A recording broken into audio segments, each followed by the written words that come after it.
शिवपाणत शेतरस्ते चळवळीच्या वतीने नागपूर अधिवेशनात आमदार मंत्र्यांकडे मागण्या।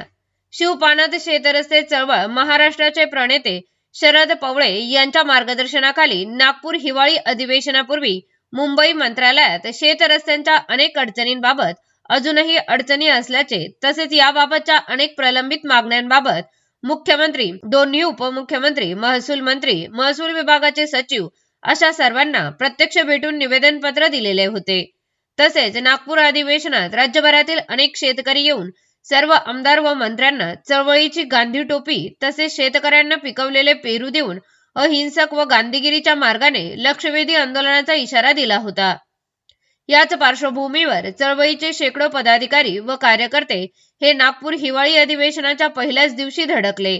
त्या ठिकाणी असणाऱ्या मोठ्या पोलीस बंदोबस्ताला भेदून काही पदाधिकारी, अनेक मंत्री, विरोधी पक्षनेते व अनेक आमदारांना प्रत्यक्ष भेटून शेतरस्त्यात अजूनही येणाऱ्या अनेक मागण्यांची माहिती दिली। त्यामुळे महाराष्ट्र सरकारने अधिवेशनाच्या पहिल्याच दिवशी मुख्यमंत्री बळीराजाचा पाणद रस्ता योजना घोषित करत शेतरस्ते पीडित शेतकऱ्यांना काही प्रमाणात दिलासा दिला।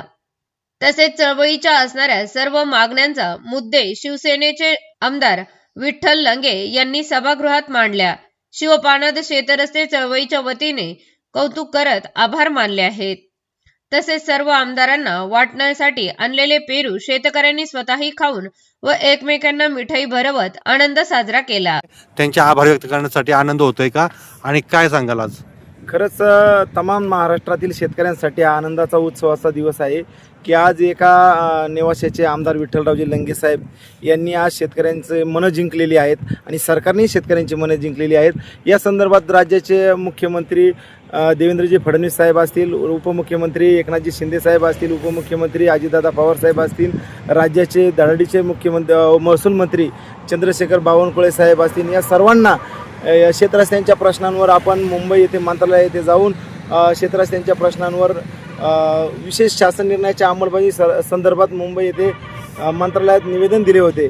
त्या संदर्भात नागपूर येथे अधिवेशनामध्ये आम्ही राज्यभरातील तमाम शेतकऱ्यांनी त्या ठिकाणी जाऊन राज्यातील आमदार असतील, मंत्री महोदय असतील यांना आम्ही पेरू वाटप अभियान या ठिकाणी राबवण्यासंदर्भात एक निवेदन दिले होते। त्याचबरोबर शेतकऱ्यांचे टोपी शेतरस्ता जनजागरणच्या टोप्या असतील, परत त्याचबरोबर सह्यांची मोहीम त्या ठिकाणी आम्ही राबवण्याचा त्या ठिकाणी निवेदन दिले असता सरकारने तातडीने पहिल्याच अधिवेशनाच्या 8 तारखेला पहिल्याच दिवशी मुख्यमंत्री बळीराजा योजना आणून शेतकऱ्यांची मने जिंकलेली आहेत। विठ्ठलरावजी लंगे साहेब असतील, मुख्यमंत्री महोदय असतील, महसूल मंत्री असतील, उपमुख्यमंत्री असतील, या सर्वांच्या वतीने आम्ही आज सरकारचे प्रशासनाचे या ठिकाणी मनापासून धन्यवाद व्यक्त करतो। परंतु आजपर्यंत अनेक शासन निर्णय निघाले, त्याची पारदर्शक अंमलबजावणी झालेली नाही। तरी सरकारने शासन निर्णय काढलेत, शेतकऱ्यांची मने जिंकलेत, परंतु जोपर्यंत पारदर्शक अंमलबजावणी होत नाही तोपर्यंत आमचा लढा हा चालूच राहणार। सर, आज अनेक रस्ते खुले होत आहेत, सरकार पण चांगलं काम करते। शरद पवार यांनी त्यांच्या शेतापासून सुरुवात केली। तुम्ही एक तरुण नेतृत्व शेतकरी पुत्र म्हणून आपण आमदार म्हणून काय या ठिकाणी सांगाल? मी आमदार नसताना सुद्धा माझ्याकडे जेवढे ग्रामीण भागातून लोक येत होते ही फक्त रस्त्या संदर्भातच मोठी संख्या होती। आजही माझ्याकडे आमदार झाल्यानंतर मोठ्या संख्येने रस्त्या संदर्भातच शेतकरी बांधव येत असतात। त्यामुळं आमचे सहकारी शरदराव पवळे यांनी जी महाराष्ट्र राज्य शिवपाणत शेतरस्ता चळवळ सुरू केली ते अतिशय स्तुत्य आहे। त्या माध्यमातून निश्चित शेतकरी बांधवांच्या भावना ज्या आहेत, जे रस्ता लागतो दळणवळणासाठी ते खुले होण्याचा निश्चितच सरकारच्या दृष्टीने प्रयत्न सुरू आहे। सरकारसुद्धा यामध्ये लक्ष देऊन आहे।